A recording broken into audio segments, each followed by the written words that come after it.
Okay, this video is for chemistry and pre-AP chemistry. We're going to learn how to use chemical formulas to calculate percent composition. So first of all, you need to know what percent composition is. Percent composition is the percent of all the parts making up the total. You can do percent composition of a lot of things. We do it all the time, actually. People love stats and demographics. They want to know what percent of the student body is female, what percent is male, what percent is Hispanic or Latino, what percent is African American, what percent is non-Hispanic, white, Caucasian. They make you take all those surveys about gender, race, age, what percent is 15-year-olds, what percent is 16-year-olds, what percent is 17-year-olds, what percent is our seniors. And they take the total and they take all the parts and they figure out the percents. You all know how to figure out percents. We're doing the same thing, but this time we're going to do it with your chemical formulas. Talking about the elements that are composing it. In carbon dioxide, what percent of carbon dioxide is carbon and what percent of it is oxygen? If you do it correctly, the percents will always add up to 100. Just like if I did the percents correctly of girls and boys in a class, they should add up to 100 every time. Same is true with this. So that's kind of your check. But that's what percent composition is. The definition in your notes says is the relative mass that each element contributes to a compound.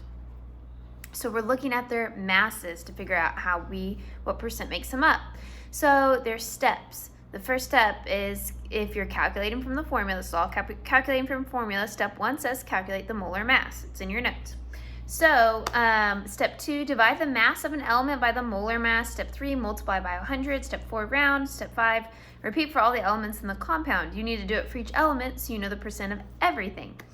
That being said, instructions are pointless unless we can see an example with them. So in your notes, it says calculate the percent composition of cupric nitrate. I went ahead and wrote out the formula for you of cupric nitrate. It's CuNO3, and then on the outside of the parentheses is A2. And I went ahead and also calculated the molar mass. So to review how to calculate molar mass, remember you list your elements, that's step 1. List how many you have, step 2. Multiply by their molar masses found on the periodic table. So remember, we're taking the numbers underneath, the little numbers right there. So for, I don't know. So if you can look for oxygen, it's 16, nitrogen is 14.007, carbon is 12.01. Hopefully you're seeing where I'm getting those numbers from. That being said, take those and multiply. So I went ahead and did that. I did the numbers that I multiplied by. I put my answers in blue. Last step would be to add them all together. And I did that in red. So that way you can kind of see the difference in them, and it's going to come into play later down here. So that's step 1, is to calculate the molar mass. So if you never understood how to do this, it's really important or you can't move forward. Now all the work done for us is going to make our lives a lot easier, and I color-coded it for a reason. So that's step 1. Step 2 says to divide the mass of an element by the molar mass. So I'm going to take, copper first. And so we're going to take the mass of that element, which I'm going to go up here and I'm going to pull from the blue number. So when I look at copper, I'm going to go here and take 63.55. So I'm going to take the mass of the element, so in this case the mass of copper, and divide it by the molar mass. So the molar mass of the compound is what I just calculated in red. So I'm going to take the part over the whole, and so in this case it's going to be 187.564.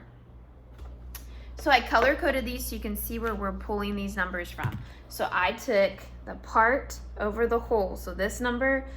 And so it says, so step 1, calculate this. Step 2 is to take the mass, divide it by the total. Step 3 is to multiply by 100. So you can do this step separate, do the division, and then multiply by 100, or you can combine it all at once because the order of operation stays the same. That being said, I'll do it separate since that's what your notes break it down for you for. So I'm just going to take it and I'm going to plug it into my calculator. I've already done it, but I've already forgotten the answer. So that's always good. 187.564. And so whenever I do that and plug it into my calculator, I'm getting 0.3386. I'm getting a lot of numbers, right? Okay, I'm just going to take the first 4 numbers. So 0.33866. So 0.33866.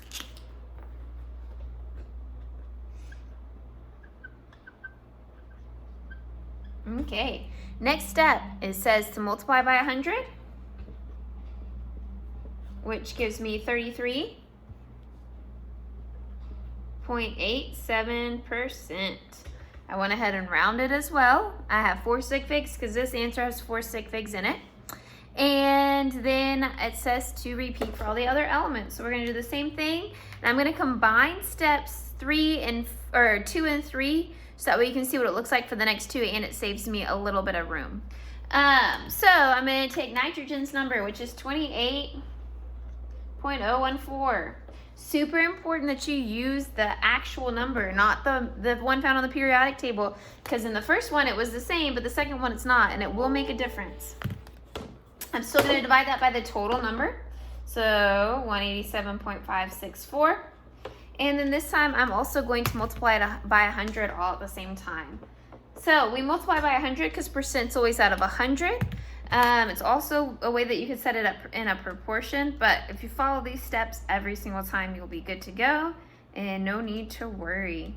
So this time, since I multiplied at the same time, I'm getting 14.94. Well, I guess I should go to 5 sig figs. 14.936. 14.936%. So this one was copper, this one's nitrogen, and oxygen is last but not least, and that's the end of this video. It is 7 minutes, and I apologize. So then I'm going to take 96, and I'm going to divide it by that 187, multiply by 100.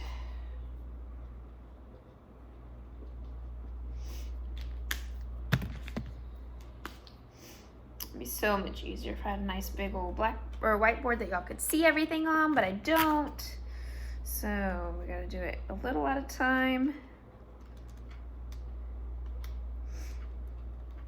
And I'm getting that percent to be 51.16. 51.16.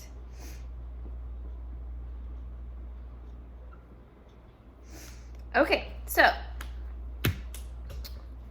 there's my work. So step 1, calculate your molar mass. Step 2, take the mass of the element and divide it by the molar mass times 100. That gets you your percent. Then repeat. So I'm going to take the mass of the element. So remember, we're pulling from these numbers, divide it by the total, and then multiply by 100. And whenever you add them all together, they should equal 100. 51, give or take, plus 14, plus 33 should all get close to 100. And with decimal places, it should get right at 100 or 99.999.